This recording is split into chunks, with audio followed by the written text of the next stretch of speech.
Hi friends, online agriculture classes के official YouTube channel पर आप सभी का हार्दिक स्वागत, अभिनंदन एवं वंदन करता हूं। तो आप सब कैसे हैं? आई होप बहुत मस्त होंगे। तो यूपी कैडेट प्रवेश परीक्षा में एबीएम या एमबीएम या फिर आप कह सकते हैं एग्री बिजनेस मैनेजमेंट, कुल कितनी सीटें हैं?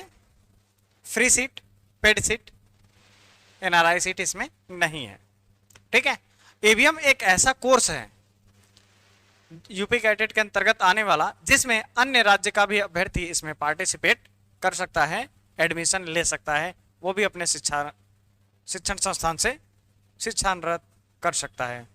ठीक है, चलिए तो यहाँ पर एक चीज आपको बता दें कि हमारी टेक्निकल टीम काउंसलिंग कर रही है और पिछले साल एबीएम की ही बात मैं कर रहा हूँ, एबीएम की एक स्टूडेंट्स की रैंक थी all over 25। All over ABM में जनरल रैंक 25 थी और उसको जब 25 थी तो भाई सीएस से मिल जाना चाहिए था, सीएस से नहीं मिल पाया था, सीएस से यूनिवर्सिटी नहीं मिल पाई थी। कारण क्या था? कारण ये था इनका डॉक्यूमेंट पूरा कंप्लीट नहीं था। ठीक है, इसलिए हमने डॉक्यूमेंट वाली वीडियो आपको पूर्णतः दे दिया है। आप लोग डॉक्यूमेंट अपना अपलोड करके सही तरीके से काउंसलिंग अगर कर पा रहे हैं तो कर लीजिए, नहीं कर पा रहे हैं तो आप हमारे टेक्निकल टीम से व्हाट्सएप नंबर पर संपर्क करके आप अपना फर्स्ट काउंसलिंग 800 रुपये पेमेंट करके करा सकते हैं। ठीक है, 25 रैंक थी और इसका जिसका फर्स्ट काउंसलिंग में अगर नहीं होता है तो उसका सेकंड में भी नहीं होता है, सेकंड में पोर्टल खुलता नहीं, उसकी आईडी ब्लॉक हो जाती है। ठीक है, तो इसलिए जो सीट मिलने के चांसेस संभवतः रहते हैं ये फर्स्ट काउंसलिंग में ही रहते हैं एबीएम के मुख्य रूप से। ठीक, फिर सेकंड में आपके चांस कम होते हैं, उसके बाद आपको फिर ऑफलाइन कराना पड़ता है।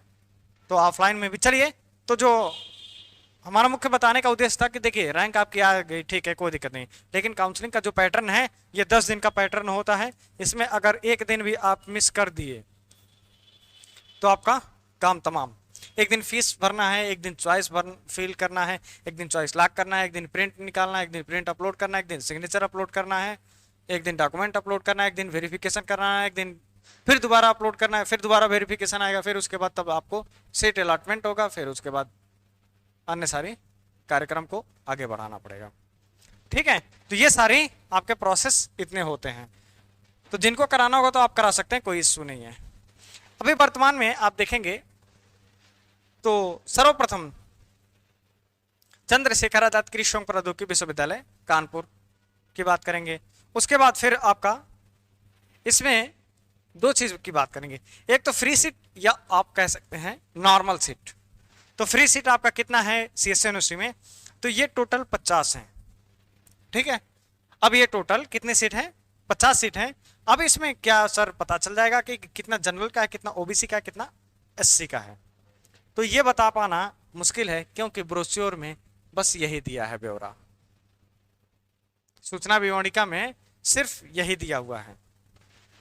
लेकिन अगर आप लोग थोड़ा सा चाहेंगे तो आप उसमें सूचना विवरणिका में जाकर के पढ़ सकते हैं कितनी 27% ओबीसी की है, एसटी की 3% है, एससी की है, इस प्रकार से करके है। मतलब आप टोटल मान के चलिए कि 50 ऑल ओवर आपका सीट है।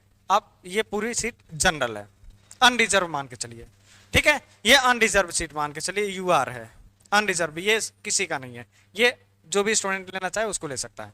ठीक है, तो फिर उसके बाद आपकी रैंक कितनी होनी चाहिए? यानी 50 रैंक तक होना चाहिए, तब आप सीएसएम ले सकते हैं।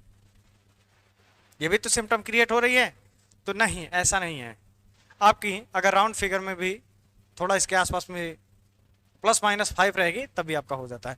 फिर पेड सीट, पेड सीट में आपका 16 सीट है। उसके बाद फिर अब अयोध्या में देखते हैं, अयोध्या में 40 सीट है फ्री सीट और 10 सीट है आपके पेड सीट में। ठीक है, तो ये रहे आपके सीट के ब्यौरा। अब एक तीसरी यूनिवर्सिटी जो है आपकी Banda university of agriculture and technology Banda, इसने 2023 में भी सीट बता दिया थी कि हमारे पास 70 सीटें अवेलेबल है, लेकिन 70 सीटें यही सीटें थी, लगभग 70 सीटें अवेलेबल थी, लेकिन ब्रोचर में दिया हुआ था। बट लेकिन काउंसलिंग के समय जब काउंसलिंग फीस कट गई उसके बाद चॉइस लॉक का ऑप्शन आ रहा है भरने का, चॉइस फिलिंग का, तो उसमें बांदा यूनिवर्सिटी का नाम नहीं आ रहा था, जिस कारणवश हमने बस 2 ही चीज का ब्यौरा रखा है। जब फाइनली काउंसलिंग में हम देख लेंगे तभी हम अपने आंखों से विश्वास कर पाएंगे, क्योंकि पिछले वर्ष हमने ही किया काउंसलिंग, एबीएम वालों का काउंसलिंग हमने करा था, लेकिन जो तीसरी यूनिवर्सिटी थी वो चूज करने का ऑप्शन नहीं दिया था, बस वहीं से पूरा सेवा समाप्त हो गया। तो इसका आप स्क्रीनशॉट लेना चाहें तो ले सकते हैं। बाकी आप लोगों को इस पर एक और वीडियो हम आपको प्रोवाइड करा देंगे कि कट ऑफ या रैंक कितनी है, तो आपको कहां पर एक्सपेक्टेड यूनिवर्सिटी मिल सकती है। ठीक है, आप लोग कमेंट्स करेंगे तो आपको ये प्रोवाइड करा देंगे। ठीक है, तो आई होप ये जानकारी से आप लोग संतुष्ट हो गए होंगे। तो बाकी हमसे कोई भी पर्सनल क्वेरी पूछना होगा तो आप हमसे पूछ सकते हैं इंस्टाग्राम या फेसबुक के माध्यम से। तो मिलते हैं नेक्स्ट वीडियो में किसी नेक्स्ट टॉपिक के साथ, तब तक के लिए जय हिंद जय भारत।